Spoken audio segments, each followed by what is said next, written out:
So far for the two challenge routes that we've added, we are using callback functions to handle those routes whenever they receive requests. This might be fine for small applications like what we have thus far, but scales rather poorly for anything beyond a few routes. The remedy for this is called controllers. Controllers are merely classes with dedicated methods inside of them to serve as our routes handlers. This moves our logic from our route definitions and our routes file into a dedicated controller file, typically grouped by the resource that we're working with, like our challenge resource here. If we open back up our terminal, we can quickly and easily create a challenge using the ACLI. There is a make controller command that we can run, but before we do, let's go ahead and check out the help options for it. The naming convention for controllers is for them to be plural, and AdonisJS will help us out with that by automatically pluralizing whatever name that we provide as the argument to this command. So if you want to bypass that, there is a singular option. If, for example, you're creating a controller that might be called something like AI controller, AI's controller, the plural version doesn't really make a whole lot of sense for that. So you might want to keep that one singular. There is also an internal list AdonisJS keeps for common controller names that should be kept singular as well. The next one on this options list is called resource. And as we've discussed a few times thus far, we keep to resourceful naming conventions to help keep our applications standardized, easy to predict, and the like. This resource option expands on that by giving us a brand new controller file filled with methods for each of the resourceful actions that we have. So if we use this, we'll get a controller file with index, show,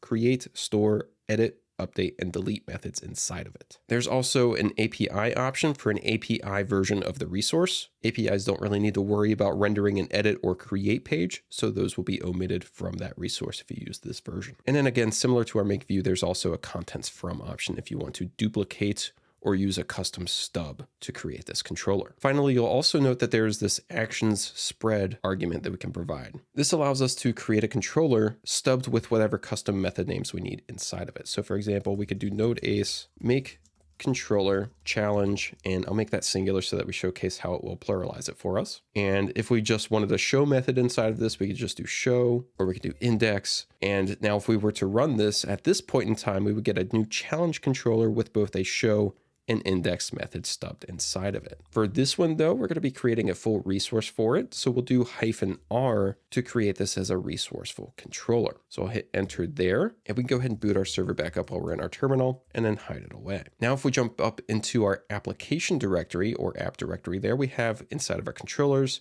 a new challenges controller file. If we take a look at it, it will look just like this with those index, create, store, etc. methods inside of them for our resource. Again, also note that it automatically pluralized challenge to challenges here for the controller name, keeping to that convention. Now, the first thing to notice here is that each of our methods arguments are typed with this HTTP context type. Within our route definitions callback methods, the HTTP context can be automatically typed by the definition in itself, as expected by that callback function. Within our controller, though, that inference cannot automatically happen, so a type here is needed for that. Additionally, AdonisJS is also started by extracting typical requirements from the HTTP context for each of these stubbed methods. For example, to store, we're going to need our data and validate it, so we'll need the request for that. To show, we need to know which one we're showing, so we're going to need to use the params to get that ID or identifier, and it's rather similar for the rest. So let's start by moving what we have thus far for our challenge routes over into our new challenges controller. The very first thing that we're going to need to do is move our challenges array from this route definition file. So I'm going to cut it out of there and move it into the top of our challenges controller so that we can use it inside of these methods now.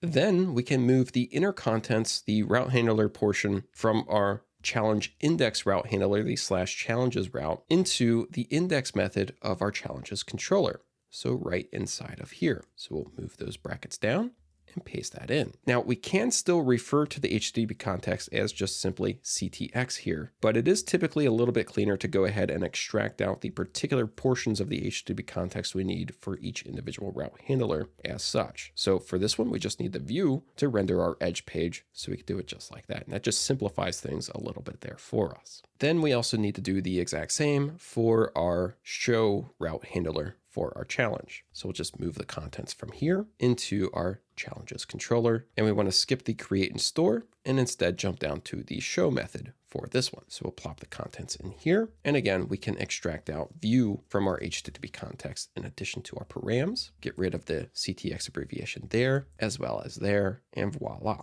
Give that a save. Now, while we're in here, you might notice these red and yellow squigglies. The yellow is just saying that params is declared but never used. It's giving us a cleanliness warning there. The red, however, is giving us an all destructured elements are unused. We can ignore these for right now, but if these were actual still issues while we were building our application, we would ultimately get an error and our application would fail to build. And that's just helping us keep clean code inside of our application. Okay, back to our index and show route definitions. We can give this file a save, our controller there, and jump back over into our routes file because we now need to update these route definitions to use our controller instead of the callback version of the route handler. And to do this, we can get rid of that callback function and instead provide in an array. The first item here in the array should be the controller designated to handle this route. That's going to be our challenges controller. Whenever we have a dropdown like this, it shows us where it's going to import that file from.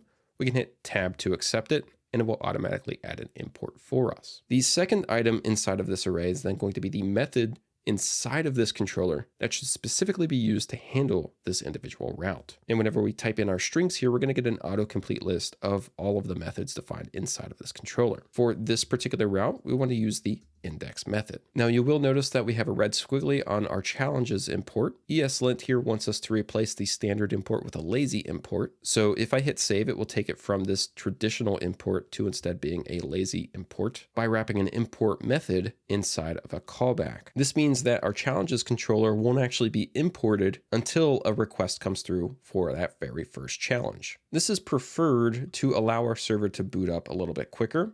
As our application grows, we're going to get more and more controller imports. So by lazily importing them, we defer the import for the controller to the very first request for one of those controllers' routes. Okay, next for our show route handler, again, we want to get rid of this callback, provide in our array. We're going to use our challenges controller yet again. And for this one, we want to use the show method to handle this route. Now with this, you can imagine how as our application grows, this is going to keep our route definitions much cleaner than if we had defined the route handlers directly in each individual route moving forward. Now, new to AdonisJS in version 7 is an alternative import style for our controllers. Previously, these imports here would just pile up as our application gets bigger and bigger, resulting in us maybe having up to 50 lines or more of just controller imports. To keep that cleaner, AdonisJS has implemented a new barrel file generation step to this workflow. If we look at the top of our import files, we're going to see this controllers import here that's being imported from a generated location. And you'll notice that this generated location is prefixed with a hashtag symbol. This hashtag symbol designates a Node.js subpath import, which is an alias import location to simplify our import path throughout our project so that we don't have to do relative-based imports, which can get messy, especially if you're moving things around. These subpath import locations are defined within our packaged JSON file. So if we dig into here, you'll see this imports object within here.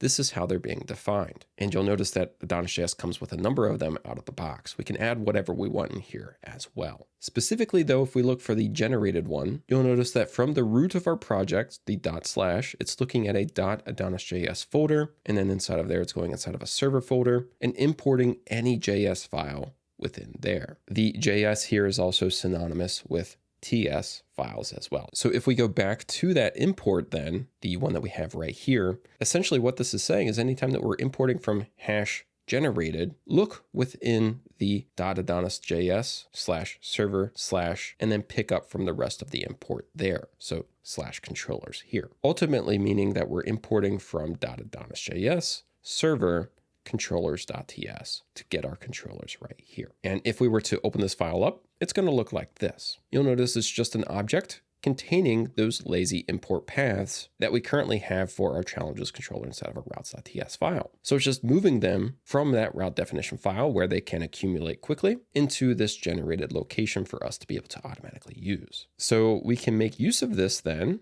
to import our challenges controller instead. So if we get rid of our current challenge controller import, we can switch each of these two usages to instead reach through to the controllers object that we have generated and instead reference the challenges controller import path from there. And you'll notice that it takes the controller suffix from the name off because that's automatically going to be implied by the object that it's housed within as well. Okay, so we can update the other one here as well. So controllers, challenges there. And with this, we still also get our autocomplete list of available methods as well.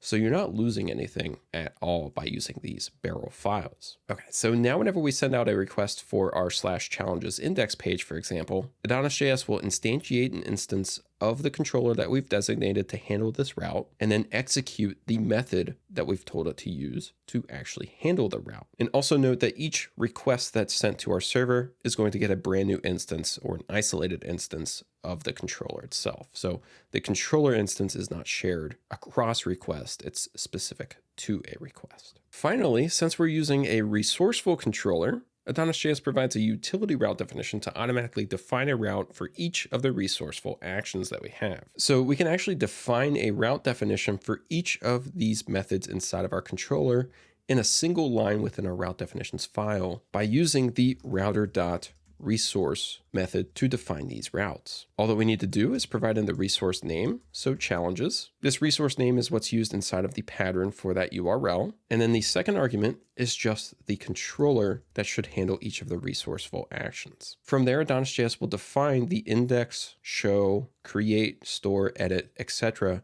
route definitions and map them to their appropriate resourceful naming convention method for that route definition, meaning that we can get rid of these two because this one line is already defining those, plus all of the others for the methods inside of our resourceful controller. This will also automatically add in the ID route parameter for each of the necessary routes within our resource as well. For example, show, edit, update, and delete all take in route parameters so that they know which record to work with. So those will automatically be added into those URLs as well. For example, we can give that a save, jump back into our terminal here, stop our server, clear that out, run node ace list routes again to view an updated version of our defined routes. And you'll notice that now we have a bunch of challenge routes, one for each method inside of that resourceful controller. We can see the pattern for each of those routes, the HTTP verb that they accept, the name that's been given to that route. And then over here on the right, we can also see the specific method inside of the controller that's going to be used to handle that route as well. So all of that is magically done for us just via this one resource method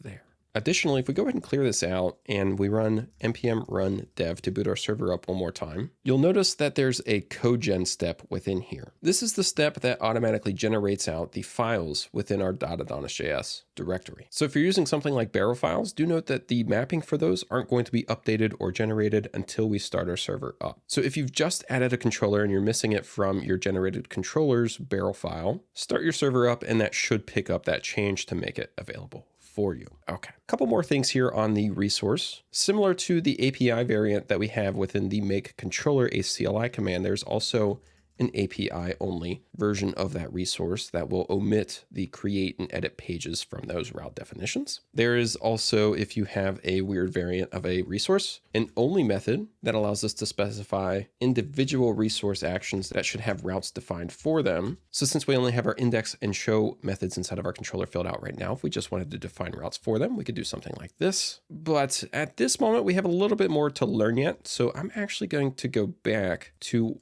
having just our individual route definitions defined here so that we can learn what we need before switching fully over to that resource.